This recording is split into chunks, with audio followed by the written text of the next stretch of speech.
wife had. All right. Good evening, everyone. Welcome to tonight's second Thursday of October 2022 meeting of the Houston chapter of the Electric Vehicle Association. Some folks may know that we used to be the Houston Electric Auto Association, and we've since updated our name as our national organization has done. So that's a lot of fun. So welcome to the folks online. And sorry I couldn't be there in person. I am obviously here on Zoom with everybody. But this is really exciting that we have both Trae Camble tonight from the Port of Houston and also two of our members talking about the fully charged event that they went to in San Diego. And then we'll have Bill Swan update us on some of his projects as well. Bill's always got good stuff going on. So those are the things that we have tonight. And I'd like to talk a little bit about what's coming up. We'll have our regular meeting there at that location, also with Zoom hybrid in November, the second Thursday. And then in December, we will not be there at TXRX. We will be using CATS at their new location, which is on Westheimer. And their address is 5930 Westheimer Road. This is a new location. And the thing to celebrate there is that they have instituted a lot of photovoltaics on their restaurant roof, and that'll be visible from outside. We will either be indoors or outdoors, or partly indoors and outdoors in December, depending on the weather. And I'm thinking right now that we will start at about 4:30 p.m. And Trae, you're also welcome, as well as all the other folks in this meeting right now. And we'll do that on the second Thursday of December. So same day relative to the month, but in a different location being December. We like to have our social event, invite family members. So please, everybody, invite your significant other and other family members and friends. It's a good opportunity for folks just to talk with each other about what's going on with their own individual EVs. A friend of mine in Illinois just had his Ford Mustang Mach-E delivered to their family. So they're all real excited up there. And of course, everyone's probably been watching the news, all these different things happening, different vehicles coming out from different manufacturers. Although, of course, our club started with folks doing conversions, and it's always great to hear about conversions of gasoline cars as well. But lots of things happening in industry. So I just take it that folks read the news that they choose to read. We do have a listing of websites that Robert, our vice president, who unfortunately couldn't be in the meeting tonight either, has, and we can always get that to everybody. We do have some sign-in sheets that will go around in the room there tonight. So if it's possible for folks to sign in, that just always gives us a record. And for any new folks, that way gives you the opportunity to give us your email address, and then we just keep a monthly announcement going out, and that's always good to let people know what's coming up at the next meeting, depending on the topics. Some folks may be more interested in some topics than others. So I'm really excited about what Trae has to tell us tonight. So first I'll just ask Colin or John or Bill or anybody, did you have any other announcements, things that you wanted to say right up front at the beginning? Sometimes it's good just so that we catch everybody in case people have to drop off. But if you don't have anything, Jason, welcome. Actually, one bit of news that I just read right before this meeting is that the ID4, such as the one that you drive, are now being produced at the VW plant in Chattanooga, Tennessee. So that's kind of exciting to think about those being built in the US. And of course, they have to get all their battery supply chain and things set up to do that. So that's a big development. That's really nice to see. And yeah, I saw that too. It looks awesome. Another piece of exciting news for ID4 owners, we're finally getting our very first software update. Yeah, it's so big that it'll kill your 12 volt if they do it over the air, though. So you got to take it to the dealer, and they're going to upgrade the 12 volts so they can do it over the air. Okay, that's a good good thing to know. Yeah, you don't want to kill your 12-volt battery getting a big software update. So that's exciting. Good things are coming, I bet, in that software update. Okay. Any other announcements, Jason or anybody else? I think you're on. Yes, no, okay. Hold on a second, Dave. Okay. Yeah, I'd like to talk about something with prices of electricity and how it's going with us all. If we can, I can do that. You bet.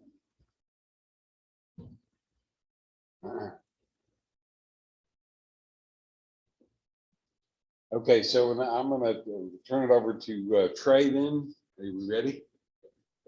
Yes, so did you have some slides, Trae, that we want to? Yeah, able to- I'm gonna share them for you. Okay. So while you're calling those up, I'll read a little bit about your bio here because you've got a great background. And folks here are interested in electrifying all kinds of vehicles. So Trae Camble is the Director of Environmental Affairs at the Department of the Port of Houston Authority. So everybody knows that that's a real big part of our Houston economy. Trae was the lead environmental compliance coordinator prior to becoming director. And Trae hails from Baton Rouge, Louisiana. He earned a BS in chemistry from Morehouse College, where he graduated Magna Cum Laude. Trae began in this field with the Louisiana Department of Environmental Quality as an environmental scientist, and most recently as the environmental manager and training manager for Gulf Island Fabrication. He has extensive experience in planning, permitting, and inspections in the oil and gas industry, as well as the petrochemical industry. So that's a great background, and we'd love to hear everything that you have to tell us. I see on the screen here now, title page. Is that there in the room as well? Yes. Okay. So I will turn it over to you, Trae, and if you can be ready at the end of your presentation for some Q&A. Our members are usually asking some thoughtful questions, so we'll expect that after your presentation. Absolutely, thank you. And I'll try to speak loud in case the mic's not working or anything, but can you hear me good online? Is it okay? I can hear you. The voice volume is a little bit low, but I can hear you fine.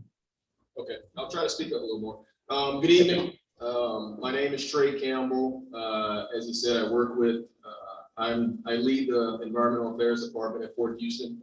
And I'll talk about, a little bit about our background and who we are and what we do, and who the port is really too. A little more specific about who the port is and what our responsibilities are. But I'm a little more background. I'm a father of 5. So I like to start all of my presentations off with a dad joke. So if any of you are familiar with dad jokes, they're just bad enough to be funny, right? So my dad joke is, why is it a bad idea to iron your 4-leaf clover? Because you don't want to press your luck. You see, just bad enough to be a little funny, right? All right. Oh, that's good. Yeah. But so good evening again, everybody. I'm Trae Camble. Today I'm going to talk about EVs, but really kind of all things sustainability with the port, right? What are we doing, to be sustainable for the future? And EVs is a huge part of that, right? So I'll talk a little bit about that. Next slide. So here's a quick agenda, and guys, be informal. If there's a question that comes up as I'm going through, you can ask, or if you want to wait till the end, that's fine as well. But we'll talk a little bit about the background, Port Houston's background, a little bit general information. Then we'll talk about 4 major points. One is the electricity contract that I was talking about earlier, our light duty electric vehicles, then our cargo handling equipment. What are we doing there to electrify or to get to a zero emission world? And then finally, the electric dredge trucks. The port sees about 10,000 dredge trucks a day. So how are we addressing it, right? That's a huge issue. and then we'll have room at the end of the question. Yes, sir. Drayage, is that just local moving containers to trucks? Yes, sir. Okay. 90% of the drayage trucks that come into 10,000, about 90% of them stay local. The other 10% go as far as maybe Dallas, maybe Austin, not too far. So most of the traffic that we're seeing is local. So, next slide. All right, here is a slide of our port commission. We're governed by a commission. Most of these are appointed by either local governments or the city or state. Our chairman is Trae Camble. He's been there about 3 years now. The total that they can do as a chairman, I think it's 6 years. So he's about halfway through. Rick got his notoriety through, I don't know if you guys have heard of Camden. It's a real estate company that build apartments. So he owns that. So very good businessman. That's kind of his background. He also owns David Weekly Homes, who builds homes here in Houston. So very savvy business guy, kind of different from what we had in the past as far as commissioners. So he brings a different understanding of what we should do and what we should be. So very business savvy. And these are the rest of our commissioners here. Next slide, please. All right, so who we are. We are Port, we call ourselves Port Houston, but the legal government name is Port of Houston Authority. We manage 8 public terminals inside of the ship channel. We do not manage the other 200 or so terminals that are there. We don't regulate them very much as well. We are also the advocate for the ship channel. We are the local sponsor with the United States Army Corps of Engineers to maintain the ship channel. What that means is that any project that goes to the channel, and we have a huge one going on right now, it comes through the port and through the United States Army Corps of Engineers. Any maintenance that needs to go, maintenance, dredging, or any of the companies that need to dredge their docks along the ship channel, they have to come through us. Right now, we're working on a huge project called Project 11. This is the deepening and widening of the channel. You may or may not have heard of it. It's about $1 billion project that we're working on in coordination with the Army Corps of Engineers. We are about a year and a half into it. We've done an expedited process where we're trying to be done by 2025. In Trae's opinion, that's a little ambitious, but we're on track to meet that right now. So huge project that we're working on right now. And we just consider ourselves to be facilitating the vital commerce that comes through the port and keeps the local and state economy moving. This ship channel is the busiest in the nation. It's busier than LA, Long Beach, and New York, New Jersey combined. That's how many ships we see a year throughout the Houston ship channel. So huge area of commerce and economy for the economy here in Houston. Here's a little bit about our portfolio at Port Houston specifically. About 67% of our cargo that comes in are the containers, the big container ships that we're seeing. Another 23% is the bulk cargo. That is anything else, basically. That's your wind turbines, steel, grain, any food products, anything else that comes in bulk that can't go in a container is called bulk cargo. So that's about 23%. And I'm sorry, and steel is considered in bulk cargo, but it's its own thing that we count as well. So there's steel and there's general cargo, which is other, which can be, I think that's probably the grain and stuff that we get, the food that comes through. And right now we're busier than ever. We kind of count our growth on the amount of containers that we see a year. This year we're breaking records and we're close to probably, let me give you a little context. When I started years ago, in 2016, we hit the 2 million mark for containers. We call them TEUs. So we hit 2 million that year, which was a big deal for us. And here, just 6 years later, we're probably going to get to 4 this year. So, doubled our growth in about a 5 or 6 year period, which is pretty crazy. And it doesn't seem like it's letting up either. So we're doing a lot of things to make sure we can keep up with the demand from a supply chain standpoint. A lot of infrastructure building, a lot of things that we're doing to make sure that we can keep up with moving cargo in and out. That's our main job, right? Next slide. Here's just some stats on, what Port Houston is number one in. The main thing here is number one in waterborne tonnage. So the amount of tonnage that comes in and out of our port is number one in the country. And it's really not even close. We're 50 million tons ahead of second place. So that's how much I kind of talked about the busyness, right? So that kind of shows the business. And you see under there, resin exports is up. We're the number one in that, number one in petroleum products, so on and so forth. So this is just meant to show we're important to the nation, to the region. So that's how important we are. Next slide. So this is our environmental policy. We adopted this about 5 years ago. We call them the 5 C's to make it kind of simpler. But we comply with environmental laws. We create business practices to support sustainability.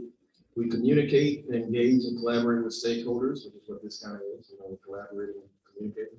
We commit to being a recognized maritime industry leader in environmental stewardship.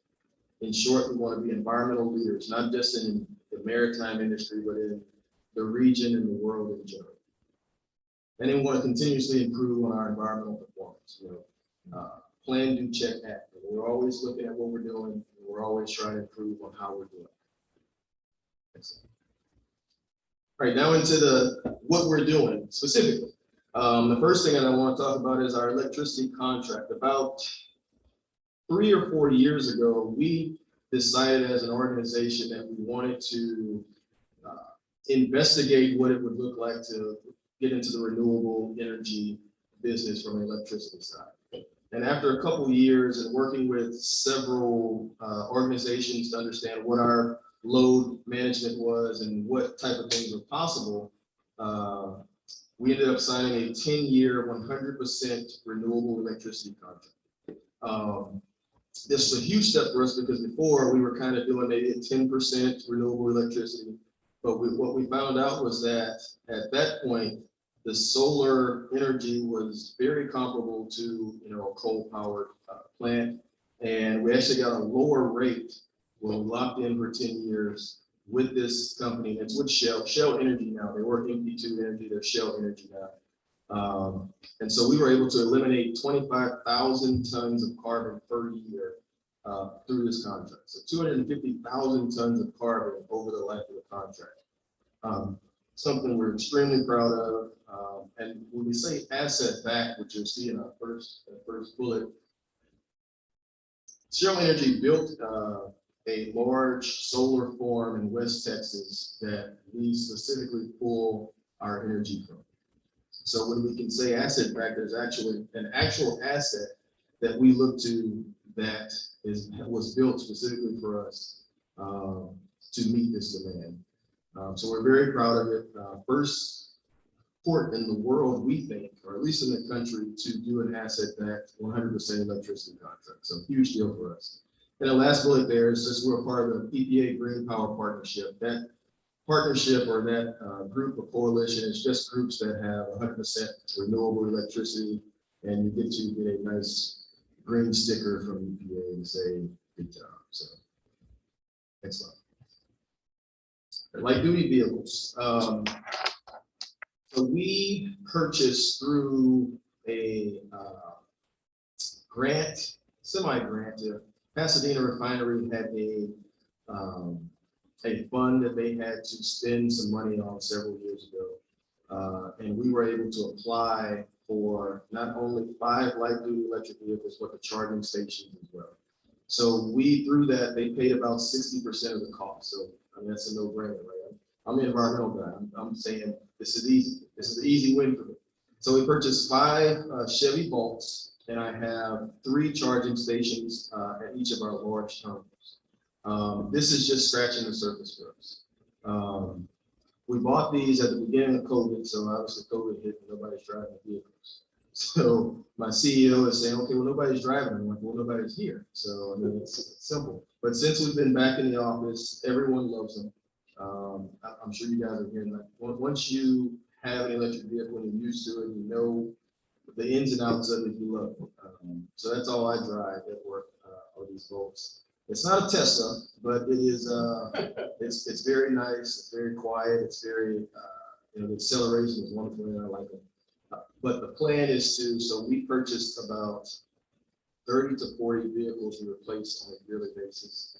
And the plan, long-term plan, is I'm kind of getting ahead of myself, but I'll talk about future plans. But what we do is, over the time, we want to kind of replace 5 a year, right? So as we're buying these 20 vehicles, we're not gonna just jump to buying all 20 electric ones at the same time, but over every year, we want to purchase 5 years next year, and 5 the following year. And so just as we roll over those vehicles, we can continue to buy these vehicles. So that's our plan now from a long-term standpoint, to roll them over, but it's a huge part of our plan and our carbon footprint as we want to continue to lower our emissions as an organization. So these are just, we're just scratching the surface right now, but we've got a lot of cool ideas as far as charging stations. And I don't have to tell you guys, but there's so many new ideas for charging stations and ease of charging, because that's a major thing that my operations folks are worried about. Well, how much space do I need for a charging station? And I'm trying to tell them, hey, not a lot, or hey, it won't get in the way. The charging stations we have now are right in the median, so they're not in the way at all. You can charge 2 at one time with them. I mean, it's working very well, and we're alleviating a lot of the concerns that most folks have when they're, doing something new. So again, this is just one part of the major picture, but a huge part and a no-brainer in our sense to kind of turn over the fleet with electric vehicles. So not only are we doing that with our electric vehicles, but we also are doing that with our cargo handling equipment. I'm talking specifically of our yard tractors, which is the green truck here. Basically, those are trucks that are on the terminals that can move the boxes in and out of the terminals. And we bought an electric one 2 years ago as a pilot. And it has been working very well. Our operations folks bought one about 10 years ago, and it was not ready. The technology was not there. And they had a sour taste in their mouth about it when I said, hey, let's get another one. So we had to do a lot of disproving of their old thoughts. And the one complaint that we got out of this vehicle is that it's too quiet. The drivers drive it and they say it's too quiet, it scares me. But other than that, it's been working perfectly. It has just as much strength as the other ones. It can pull everything that we need to put on it. So the plan is to continue to purchase these as we buy new yard tractors within our facility. Painted green because, hey, we want you to see it, right? So And you probably have hundreds of them. we have about 97.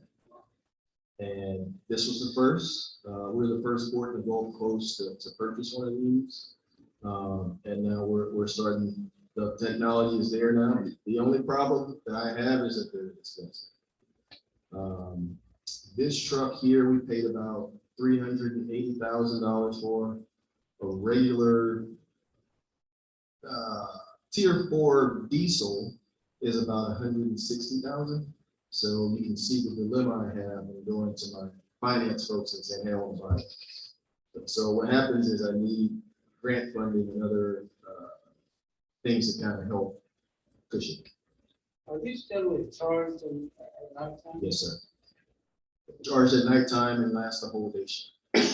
That was a concern that our operations folks had. Hey, am I going to run out of charge in the middle of a shift?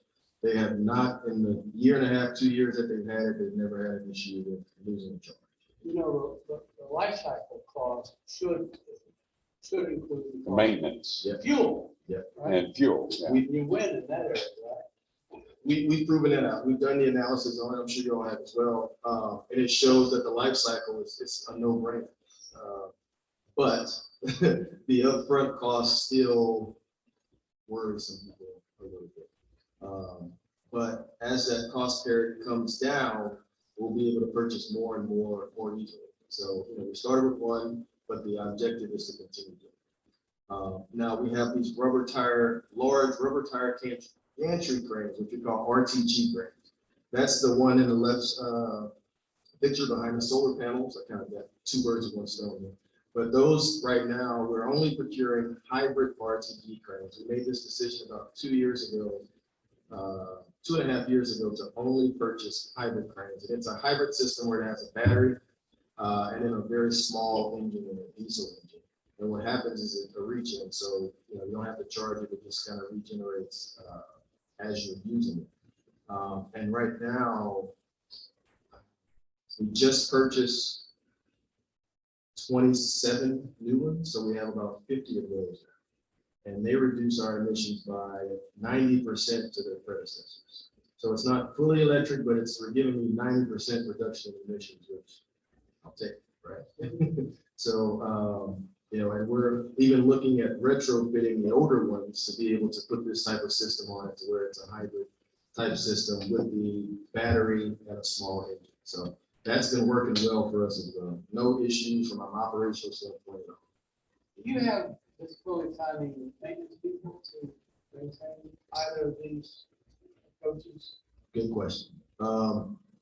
Not yet. Because there's no.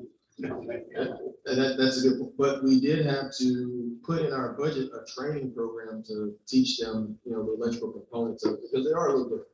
A lot of our maintenance staff are very talented, but it is a different system from what they're used to. So we have had to train some of them, and as the fleet grows, we'll have to train more and more people. It's something that we're kind of working with our maritime education folks on, as far as what's being looked for the next generation of maritime workers. It's going to be those folks who can work on these electric equipment. So we haven't had issues yet, but as this grows, I can see it being more of a topic of conversation. This may be a technical question, but that crane moves in and out of the plane, lifts a load, and the bridge moves back and forth.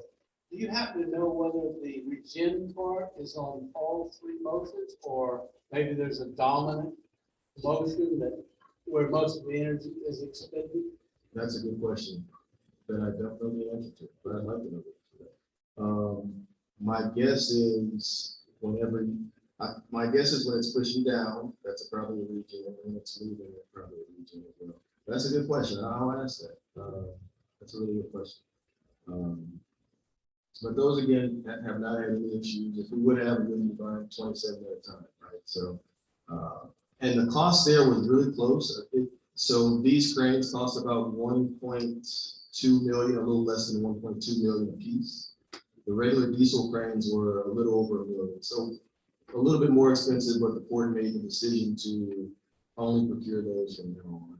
And I'm sure by now we're probably getting back down to that price point, since we work with the same crane operating manufacturers anyway. So and those are the ones that are coming in. They're going to do the retrofits on the old ones too. So again, a huge deal for us that gets me about 90% of emission reduction on. How many cranes do you guys have? We have 115 between all the terminals. And those are the rubber tire venture cranes. The ship to shore cranes, the large ones that take the containers off the ship, we have 27 of those. And we just bought, I think, 4 more. So those are purchased and built in China, and then you have to get on a huge ship and come over here. It's about a 14 to 18 month process from the time we purchase it to the time it's built and gets over here. So you don't get them quickly. So, but they're really cool. When they're on the way, we can kind of watch them as they sail over, kind of thing. So it's pretty cool. But we have about 27 of those with room to grow. We still grow. So, those are all fully electric. Yeah. The ship to shore, big question. The ship to shore cranes are fully electric. So those are no gas or diesel in those at all. And that would be, if they did, they'd be my biggest bidders because they're so huge. But we started, when we started purchasing those, they went the route of fully electric. I mean, it's more of a load on our electricity, but it's, we have a 100% renewable electricity contract now anyway, so it's a win-win with those. So, good questions. All right, excellent. Now, I have 2 big headaches in my life as far as emissions. Number one is the ships. Those are not electric, but And I can't really do too much about them right now. Those are bigger. And the second one are the trucks, the 10,000 trucks a day that visit us, right? So how do I tackle making these zero emission? So we have a plan in place to help and figure that out, because we don't own the trucks, but we want to influence it, right? So, and this picture shows, we just saw the first electric drayage truck come to our facility back in June, end of June. And these are pictures of it. Our CEO and executive director were there, my boss was there. And it was a partnership between Nikola and this company called Sunburst Trucking, which is a local trucking company. And Sunburst was able to pilot this truck and bring it here. And I think they drove this one to Dallas. So this was the first, and my boss will say, a journey of 1,000 miles starts with a single truck. That's what he said. He's kind of cool. But, you know, this was our first truck of many. So right now we're working with not only the truckers, but there's a lot of companies like Nikola, Tesla, and others, Daimler, who are building these zero emission trucks, whether it's electric or hydrogen fueled, and they want to know if the market's there for it. The short answer is yes. These companies have their own sustainability goals. The problem is two problems. The price point.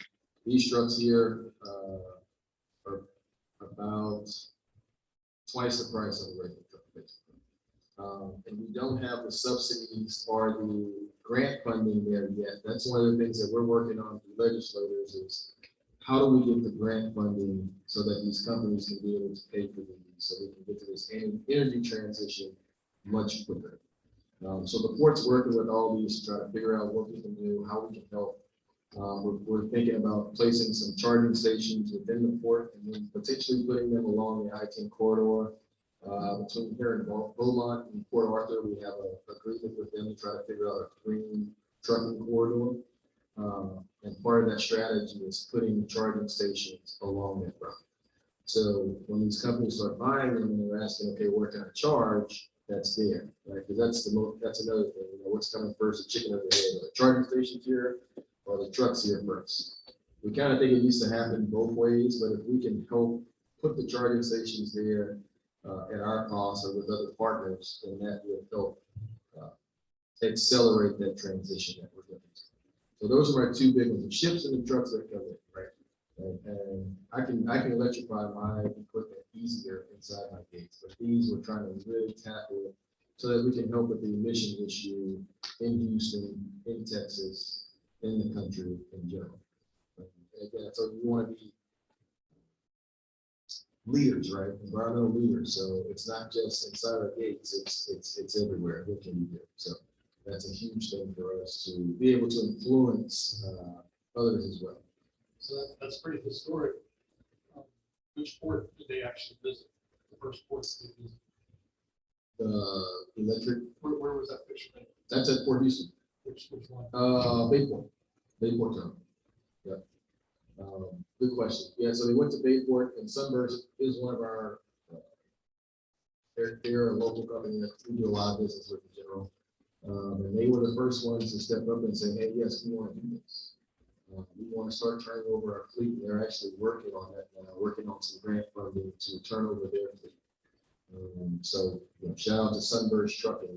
They're one of the innovators as far as a trucking company that knows that this is the future. You know, we're going that way. We got to get rid of these diesel trucks at some point, and they're doing it now. So we're also looking at, you know, outside of electric, and you can go to the next slide. So this one is, you know, our future plans. What are we doing? I like the picture to the left. We're not looking at those, but I thought it was kind of back to the future-ish, right? But we're looking at, we drew a line in the sand about 4 months ago and said we want to be net zero as an organization by 2050. So what does that mean? That means that I have a lot of late nights figuring out how do we get there by 2050. I'm sure other companies are doing it as well and losing sleep over it, right? But we want to, and we have a business model that's a three-pronged approach. We want to lead whatever we can lead, and most of that is what's inside of our gates, right? I can control what I can control inside my gates. That's the low hanging fruit. We'll lead in making sure that that equipment is turned over to be a zero emission facility. Next, we want to partner, and that's partnering with various different vendors. We meet on probably 2 to 3 times a week with companies that want to pilot certain technology. Whether that's shore power for the ships that come, whether it's a bonded barge technology, whether it's a barge that pulls up to the ship, puts a sock over the stack, and basically sucks out the emissions there. We're talking to companies who build these hydrogen microgrids. It's basically like a container, a 20-foot container that can power a 1 megawatt ship. So we're looking at all these technologies, and we're talking to huge companies, the Shells of the world, the Exxons, the BPs, and they all have their own sustainability goals, and it makes sense to partner with them, with a company like Fort Houston, because they know of our own goals, and we know all the things, the traffic and the amount of influence that we have. It makes sense to partner. And the third part is to support.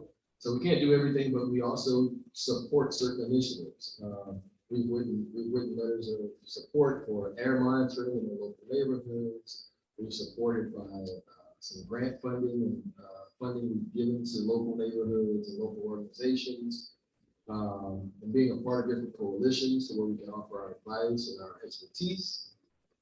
So those are the 3 things that we're doing to try to get to that carbon neutral, net zero future. We're actually working on a roadmap right now that's going to kind of break it down in 5-year intervals. Like, okay, we want to have out of my light duty vehicles, 50% of them need to be electric by 2030.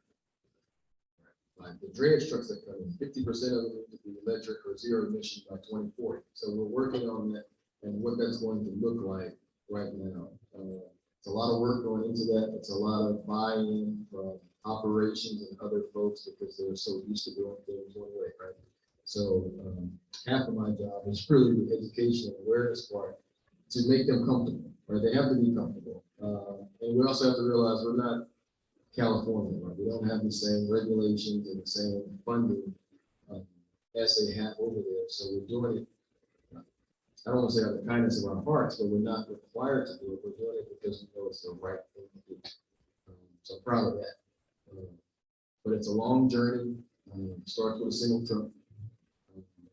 We're going to get there. So, I have a question. I got started on that. I work for a good sized organization in Pasadena. And when we're talking to the fleet manager, when we're talking to people, sustainability is just not, it's not on the radar. It should be this time. How did your process get started? How did you venture that? it wasn't overnight. I think when people hear sustainability initiative, they think that it's going to cost them money.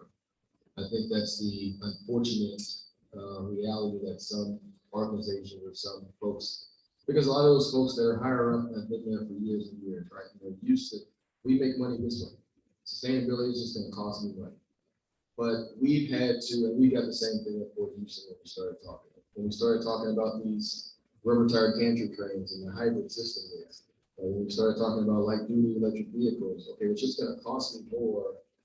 But we've been able to show through the lifetime cycle and life cycle of it that it's way cheaper, and that the technology is there and it works. So we've had to do a lot of small projects to prove that and to prove our trust with those individuals and through that.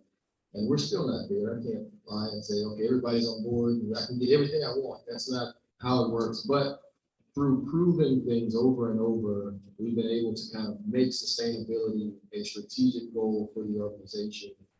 And at that point, everyone kind of has to listen to it, right? At least have a conversation. So is it like an argument for long-term investment? Yes. Yes, it's really proving the long-term value of what you're presenting, right? Let's say the electric, my light duty electric vehicles, right? the cost was slightly more, even when we bought them 2 years ago, it was slightly more than just your normal gas car. But the lifetime of, the maintenance costs, the gas zeroed out costs proved that, hey, this makes sense. And when people started driving it, okay, all right, it really makes sense. So it's really proving the long-term growth, the long-term necessity that we really need to go to this, and really kind of playing the card of, we've got to do what's best for our neighboring communities too. And these communities are very interested in what the port's doing. So are we just going to say, hey, no, we're not concerned about sustainability, we're not concerned about emissions, we can't say that. That would not be smart. So it's throwing all those into the mix and showing that this makes more sense from a long-term solution. So it wasn't overnight, it wasn't easy. I'm gonna ask you a little bit along the lines of how it got started. So your position is Director of Environmental Affairs. okay, Director of Environmental Affairs. Are you the first Director of Environmental Affairs for the Port of Houston? No, sir. When was that position started? Do you know? Long time. Probably, I say long, about 25 years ago. So somebody, and was that, do you think, set up by the commission? Or do you think it was set up by the executive team? I think the team came together and said, okay, this is a position that we need. Because it wasn't a position of need before. Environmental was kind of looked at as, they just cost me money. It's not something we want to be a part of our organization. So someone made the change and say, this is a necessity, just like safety is, just like, health is, but it's going to be a part of our organization. So I'm gonna just guess here, maybe it helps. The Clean Air Act, for example, huge deal. A lot of times, legislation that is going to be either penalistic or incentive.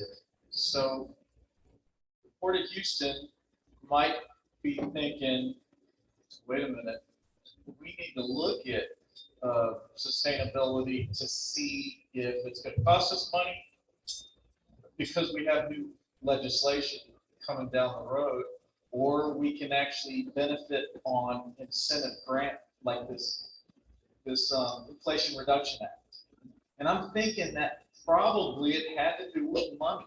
It was the fact that the port was trying to identify if moving, under legislation that was environmentally leaked was going to hurt the port financially, or could it help?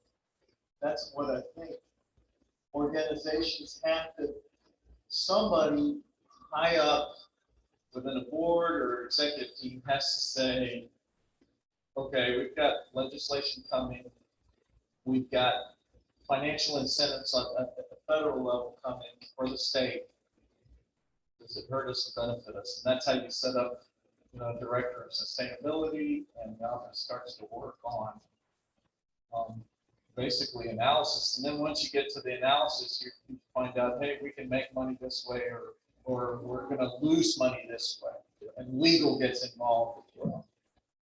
I think Is that no, you're exactly right. I think it started off from more of the penalized area. Okay, how do we reduce our liability, right? That's what it started off as. And today the pendulums have swung a little bit. It's more on the incentivized side, because a lot of the companies that we are our customers, the shippers and such, the Amazons of the world, the Walmarts of the world, those are some of our biggest customers that ship through us. They have their own sustainability goals. And for us to be competitive, what are we doing in sustainability? So that's another route that I go to now is, hey, we need to offer them shore power. We need to offer them let them know we have 100% electricity contract. Like those things keep us competitive in the shipping world. And I think that's the switch that has happened for us recently, is that we're being incentivized with more business, and we can offer more things from a green standpoint than some of these other ports. And as long as we can stay ahead of the curve, we can continue to be more competitive, continue to be leaders, because it's coming. I mean, everybody, hopefully people see that, you know, the energy transition's here, and that it may not be overnight, but it's something people need to prepare for. And the quicker you realize that as an organization, the more competitive you can be. And like you said, the more financial gain you get from it. I'm spending $1 million today, and it turns out that I get way more business out of it, and more folks are more drawn to Port Houston because of it. It should be a no-brainer. So the incentivized portion of that is kind of where we are now, and where our leadership is thinking that, okay, it makes sense now because everyone wants to be a part of something like that. Do we have time for another question? Sure. So I didn't hear rail, and I'm curious as to what the percentage of tonnage that leaves the port leaves by rail. And, you know, we don't have electrified rail in this country, and I'm wondering if you have any thoughts on that or heard anything along those lines. That's a good question. Rail has been a tough one to crack. Just getting them in the room to talk about it. I'm talking about the UPs of the world, the PTRA, which is the Port Terminal Rail Association. That one's a hard one to crack. So they usually lease those locomotives, and those are like on a 5-year lease schedule. And we try to get to them early and say, hey, what do you think about leasing the electric, you know, just a couple? And it's always been met with hesitation. Now, what is in the, I don't know if you've heard of the term freight shuttle, but this is an electric shuttle that is used as a rail network. I think they started up at A&M in College Station, and they're looking for traction, financial support. And this would help take off hundreds or thousands of rail cars a day could go through this system that's fully electric. It's more of a short distance type thing, where we'll go from probably one of our terminals over to Baytown. So like a Pasadena to Baytown type ride, but would be zero emission, fully electric. It's in the works, but it hasn't picked up traction because of the financial aspect someone has to pay for it.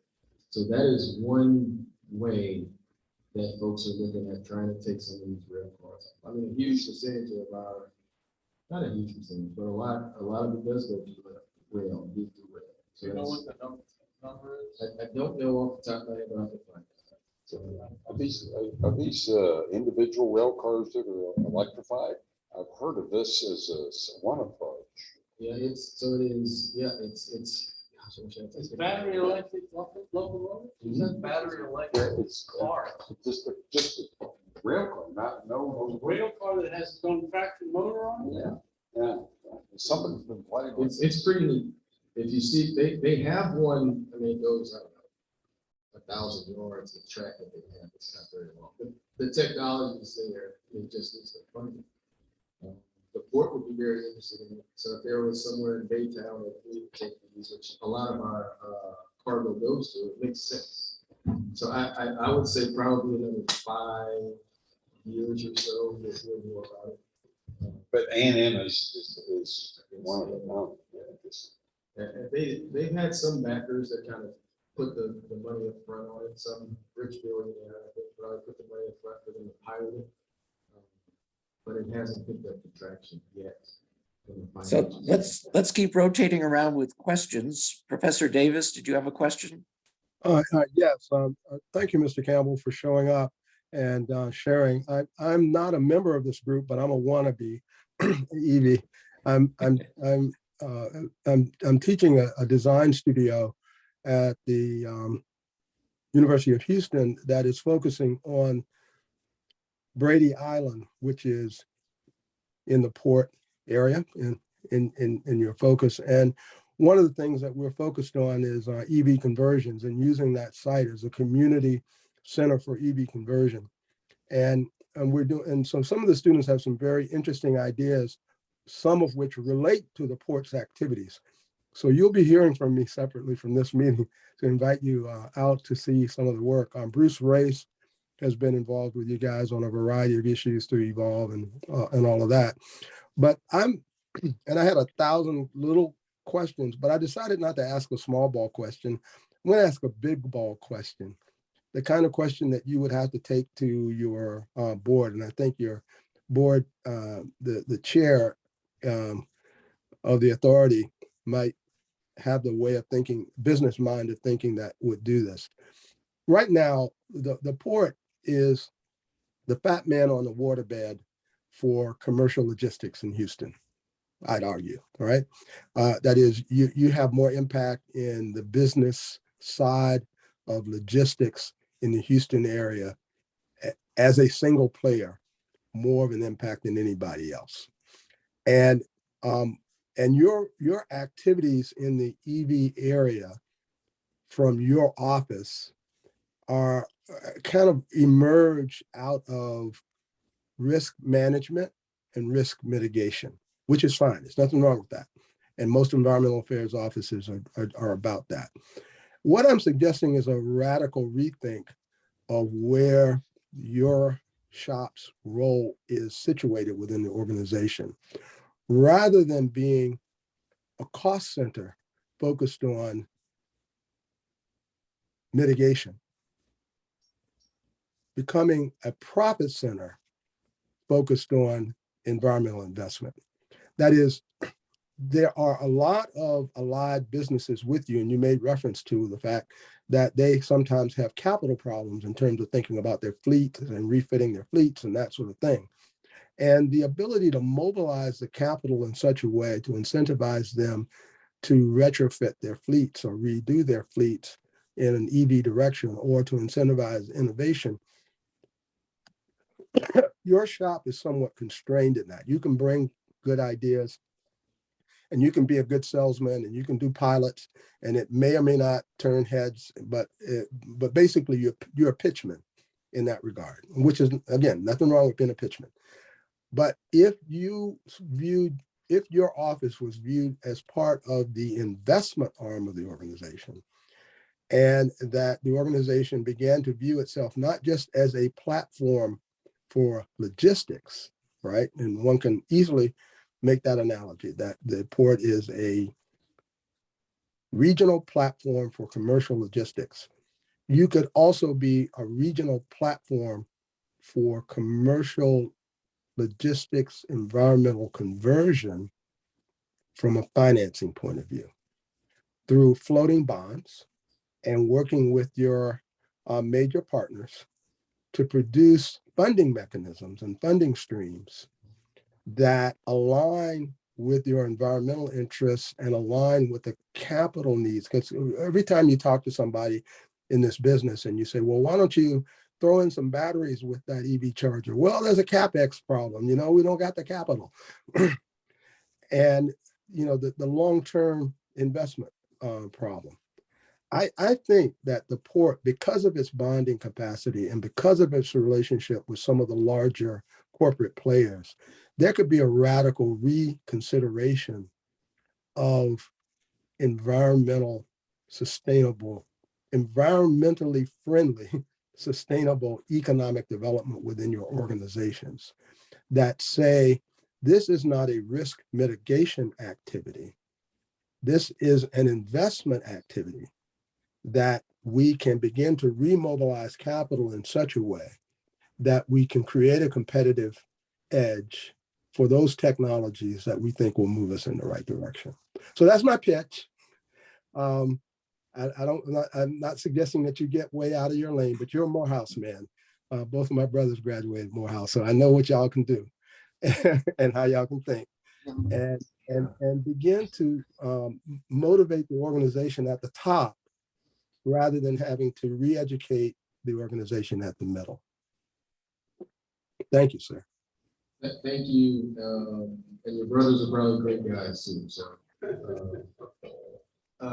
You go to the next slide, this is the last slide. So two answers to that, or two comments. You're absolutely right, number one.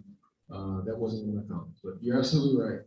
The first thing that we have done as an organization is we're now, as of 2023, and our budget is coming out next month for the 2023 year. But for the first time, we're putting a budget line item for sustainability. We haven't done that in the past, but right now we're developing what that number looks like for 2023. It's to your point of not just a risk management type situation or risk mitigation, but more forward thinking and actually putting projects in the budget to do what you're saying as far as leadership type projects that have nothing to do with risk mitigation from an environmental standpoint. So for example, let's say there's $1 million in this budget that allows Trae to go out and do different projects that not only bring PR value, but also long-term sustainability value, create projects within the community to help support them as well. So that is one thing that we're doing as an organization, is actually putting that into our budget to show that we're serious about it. The second thing is the partnerships that we're doing. These large companies, and I won't say their names, but they're large oil and gas companies. They're coming to us saying, hey, you tell us what to do and we'll spend the money on X project. Because they have the capital to do these projects and they get the value from it, right, from a PR standpoint, and also it helps them in some of their emission reduction potential as well. So we're working with these companies to really, which we're doing more so now than we did in the past, working with these other companies that may be along the ship channel when everyone was more siloed 5 to 10 years ago. Now we can all work together because everyone has very similar ideas and thoughts, but everyone realizes they can't do it alone. So those partnerships are going to be a huge driver to what you're saying as well, as far as a lot of these programs and initiatives and projects being fully funded and don't have to pilot it so much. It's really a program type thing. So you're right, but I do think that I said earlier, the pendulum is swinging to more proactive thoughts and proactive reasons to do sustainability and to do EV type work within the port. So it is changing slowly but surely, but you're absolutely right that environmental was looked at more of a risk mitigation liability type company or department before, but we're changing that now. So good comments there. I have a question about, we had Metro come and make a presentation, and they said they had a number that was something like, it takes 2 years to repay, an electric bus will pay for itself in 2 years, and its life is 10 years. So it made all the sense in the world to make that. Do you have any numbers like that for the mule, or too soon to say, or? Similar, and so it's similar. The life cycle is 10 years for those, or at least that's what we think, right? We're gonna see how better. I hope it lasts longer. But it was to pay out in about 2.5 years. It paid for itself in about 2.5, even with the cost increase. It was about a 2.5 year. You mean because you don't have to buy diesel fuel? The fuel and the maintenance. Wow. Yeah. Yeah. So it seems like a no-brainer, right? The only other, the cost is probably one point, but my major issue with fully electrified yard tractors and yard mules is the infrastructure needed to charge it. The operations folks want to use every single bit of these terminals for operation to put, containers on or just whatever they need for their operation. So we were having to be innovative in how we figure out what the charging mechanisms for these will be. we know we're going to that, but where do I put it? How do I make it, you know, least cumbersome to operations, so where I'm not taking up 20 acres just for infrastructure. So that's probably my bigger workaround. Are you kind of confused? So you have to park a truck for 4 or 8 hours, more space versus pumping gas for 10 minutes. And hence the footprint of diesel fueling is so much fewer acres, smaller acres. Is that okay? No, you're right. So to fill your car, you just pull up, you've got these huge tanks right now, right? 10 minutes, it's full. If I'm charging all my vehicles at one time, I'm gonna need, like you said, 4 to 8. And charging is getting faster. I mean, the chargers are, it's technology will get to the point where it'll take 20, 30 minutes to fully charge. And some chargers are even available now, or at least from a pilot standpoint, but it's the longevity of having to charge them all at one time. So you're gonna need multiple chargers, multiple areas of charge. So, And you spread out over miles. yeah, our terminals are, we build them out 50 acres at a time.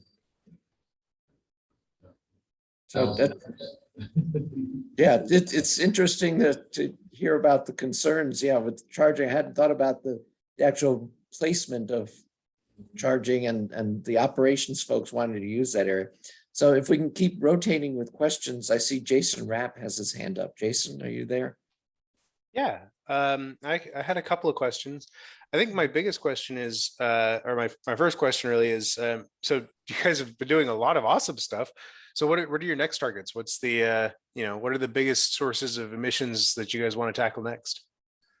Yeah, so those drainage trucks, right, Jason? Those are the bane of my existence right now. No, we do an emissions inventory every 5 years. We're probably going down to 3 years now, just so we can get a better look at where our emissions are coming. The ships and the trucks that come in are my biggest ones, and figuring that out, how we can tackle it, figuring out potentially incentivizing companies that have a zero emission footprint, and really just the partnerships. Again, these conversations are happening so much to where that's kind of my big tackle right now. We have what's called a sustainability action plan, where we identified 27 different initiatives around sustainability. It's not just environmental, there's also some social aspects and then some regulatory aspects in it as well. 70-75% is probably environmental. And so tackling these things, and there's things such as, alternative fuels, solar operations, shore power for the ships. So it's really not one we're looking at by itself. It's really tackling everything from a long-term sustainability standpoint.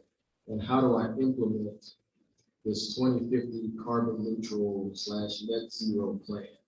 So that's what keeps me up at night, Jason. Not just one part of it, but all of it. How do we tackle this huge thing one leg at a time? And it's really the lowest hanging fruit is inside my gate. So making sure that we're buying the right equipment, make sure that we are turning over our own equipment in the right intervals with this new technology, with these zero emission equipment. Cool. The other half of my question, actually, you alluded to right there, was about the emissions that are outside your gates, but that you directly are connected to. So I was curious if you guys had plans on the fuels that you made available and maybe incentives that you could push to ensure that lower emissions. So try and push people away from push the big ships away from bunker fuels, that kind of stuff that are really dirty burning, that kind of stuff. Or even if there was a way, I have no idea what kind of authority you guys have as the Port Authority, but coming up with ways to incentivize, get the shipments of wind turbine blades through before the shipments of oil and fossil fuels and that kind of stuff. No, you're right, and we're talking about it, Jason. What can we do to incentivize these companies who are more green? Whether it's, so for example, and we're not doing this yet, but for example, is there a fast lane that the dredge trucks can use if they're a zero emission truck? That's an idea, right? How does it work? So we're looking at how does it work? Are the ships that are using alternative fuels, do they get berth placement, or wherever they want to be placed in the berth or in line, do they get preferential treatment as far as not having to wait for 10 ships in front of you, right? So we're thinking about those things, Jason, and figuring out how it works for Port Houston. But yeah, absolutely, you're absolutely right. We have to get to that point to where we're incentivizing others to do the right thing. That sounds awesome. So some good ideas in there. And last thing I think I wanted to mention to whoever was asking about the electrified trains. I actually saw a recent video it was pretty interesting on kind of the big roadblocks on electrifying the rail network. And it really comes down to the fact that the rail networks are in a sense kind of monopolies or duopolies in a lot of the country. And they just don't want to put out the infrastructure funding to upgrade their own infrastructure to do it. Otherwise, it would be totally feasible. There's a lot of networks around the world that are similar size and scope to the US rail network that are electrified.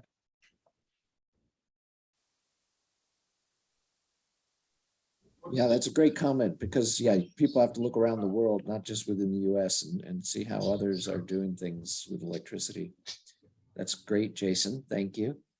And if Colin, you could call up the chat on the screen in the room there. There is one question from Robert in the chat. Trae, I can read it to you if you don't see it there. Robert's asking, is the Port of Houston in contact with other major ports to see what they are doing to decarbonize their operations? Port of Long Beach is working along the same lines. Yes, so we have a environmental group chat with the port owners.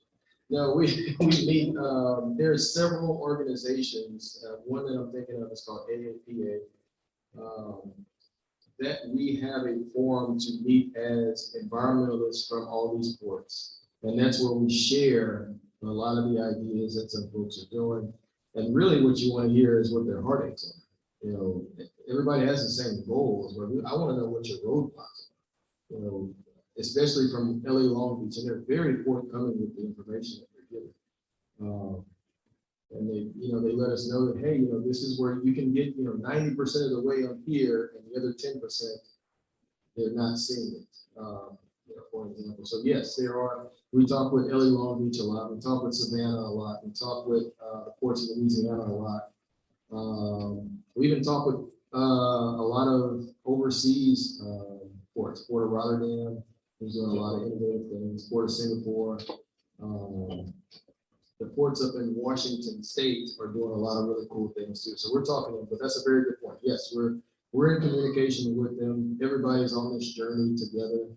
Nobody has a golden hen or anything where it's like, hey, this works for everybody. We haven't found that yet, but it is a good sounding board to talk with these other ports. Well, that is fantastic. All your info is just really good. I see Robert's just put something else in the chat. Is there anything you can market licenses to other ports, processes, or products? Can you read that one again? Sorry. So he's asking if there is anything that you can market licenses on to other ports. So ideas that you have or items that you have that you might be able to license to another port that would help them out and, of course, get some more income to the Port of Houston. That's a good idea. I don't have any ideas on it yet. Our commercial group is kind of working on some ideas to kind of incentivize themselves or incentivize the port through different products and processes. Once you come up with the double-decker charging location for 2 trucks, one over the top of the other, then you can build that and sell it to the other ports. Yeah. Save some real estate for charging.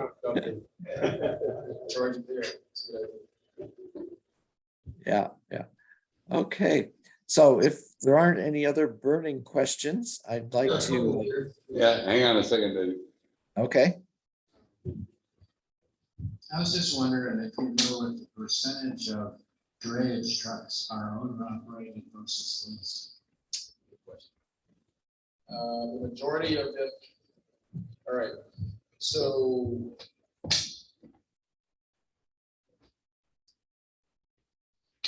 See how I want to tell you this stuff.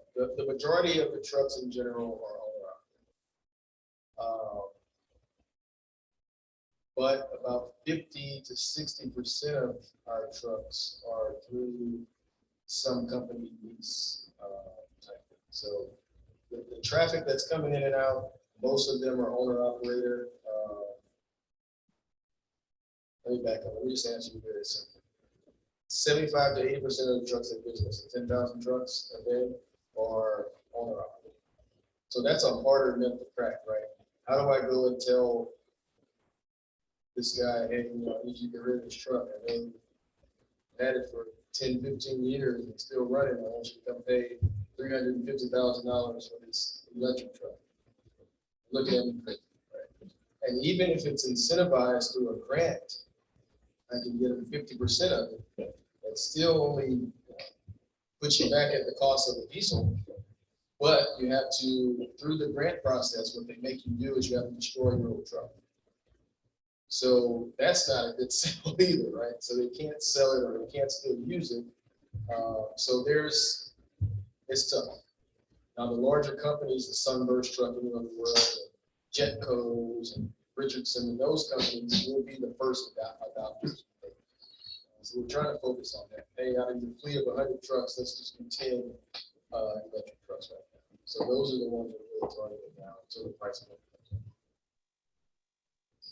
That's great to hear. Yeah, it seems like it's a great opportunity with those individual truck drivers. And this is where the leadership from the port could come in if you guys noodle it and see where the potential might lie.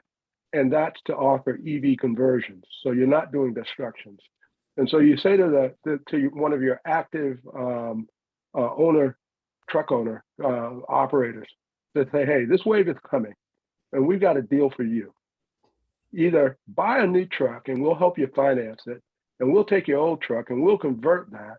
And that truck will be available for someone new to get in the market or someone to expand their fleet and do an EV conversion on it. Now, I don't know kind of with the types of trucks that are in the fleets available and the current status of EV conversions for those types of trucks, but there are enough smart people involved in all of this that it ought to be a potential win-win for everyone. And again, this is a nice place where the bond financing group can say, hey, here's a project for the environmental affairs group that's not a cost center project, but it's a profit center project. And we're gonna amortize these funds over time, and this is what we're looking at. And we're looking at cleaning up our performance on this ragtag fleet of people that nobody can control because they're all independent truckers, and God bless them. We want to keep our fleet of independent truckers. Let's help them make that conversion, have access to the grants by saying, we're not going to leave that dirty truck in the road network. We're going to convert that dirty truck, and then maybe we'll destroy it. But for the port to be the one to leverage that relationship so that the independent trucker doesn't have to do any more than what he or she would do if they're going out to buy a new vehicle. No, you're absolutely right. We've taken the stance of, okay, we can't just sit by and expect it to just happen at this point. And we're thinking of those things and how do we get involved as an organization in that transition? How do we help accelerate it? Like you said, it's coming, but what can we do to help accelerate it? Those are some of the things that we're thinking about. But there's a lot of things to work through that type of process, but we're definitely looking at it. Absolutely, I understood. All right. Well, thanks, everybody. I mean, that's been fantastic information, Trae. I mean, We got one more. Oh, okay. You mentioned shore power, and I'm just curious how that story is going. What percentage of ships are connected? Which is it 100%, or how's that? To Port Houston, we have not had any yet. They don't connect when they work. No, sir. In LA Long Beach, they're required to, or a lot of them are. So those ships that visit them are retrofitted for it. None of the ships that visit us right now are retrofitted to take shore power. Basically, they don't have a plug. So what we're doing, as we're thinking about that on our end, we're working with these shippers to say, hey, if we have this here, will you use it? Will you bring those ships to us? And some of them are saying, yeah, we're thinking about it. But most of our fleet that do that, they go to California. But as those ships start coming this way, especially with the deepening and widening of the channel, we're going to get those larger ships that are already built to take that. So we're trying to prepare for it now. We're thinking, like 2025 is when that project's supposed to be over, but I need to be prepared then for these ships when they come to them to provide. So right now, none that visit Port Houston, but in 5 years, hopefully a lot. Do you have any docks that have shore power available? We have the conduits and the power lines that go there. It's just hooking up the extension line, for a lack of a better term. Right. It's really so that when we built our docks, luckily, they put those conduits and electricity there to be able to take it.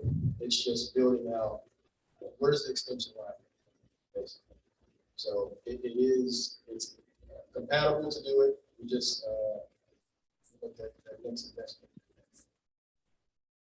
Okay, thanks for that answer. Does that take care of everybody in the room there, Colin? One more question. Do y'all operate the Port of Galveston? No, sir. No. And you know whether they are aggressive in the sense that they're thinking about these? They are thinking about shore power for the cruise lines. The cruise lines are looking at shore power just as much as the container ships are.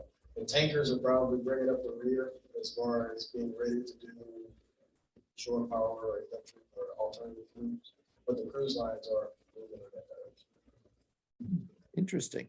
Okay. Well, thank you very much, Trae. So I'm applauding here. I don't know if you can see me. Thank you very much for coming out to our place here. And of course, you're welcome every month. Just remember, in December, we have our social, so we're at a different location, but we'd love to see you come on out here and chat with everybody. And we have different interesting speakers like yourself, of course, every month.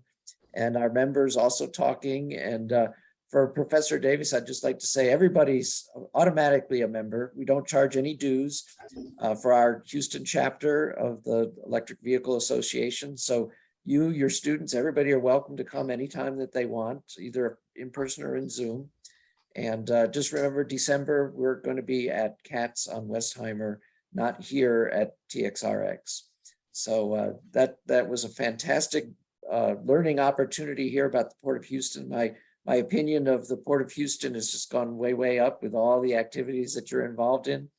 And I just love hearing about that. So thanks again for coming on out, Trae. And I do hope to see you again at our future meetings.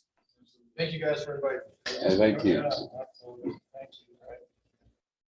you. Okay. So anybody who missed at the beginning, I mentioned November is a regular meeting. December, we have our socials, so bring your family and friends. Back in January, we'll pick up again at our usual locations for second Thursday. And now, if they're ready, John Atwood and Andrew Hildebrandt have experienced a whole lot of fun out in California at the Fully Charged event. And if you guys are ready, we can get you plugged in. You can show us your photos and things like that.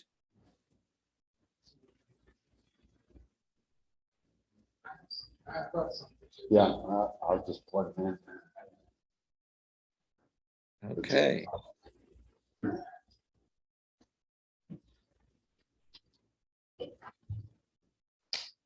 All right. Yeah, you guys had all the luck to get on out there and have the fun in person. So yeah. So I You got some pictures. And so I was just gonna cycle through them. And then I guess, in the room, we'll talk about a few points. Yeah. Okay, so this is a picture of my wife. And so I took this picture. This is in San Diego, and they call it Old Town. It's like a place to go. And there's a Model Y behind me. So That was like one of the blue, was it the one with blue with the lettering? I think it's just a random Model Y. Of course, there's a lot of Model Ys in San Diego.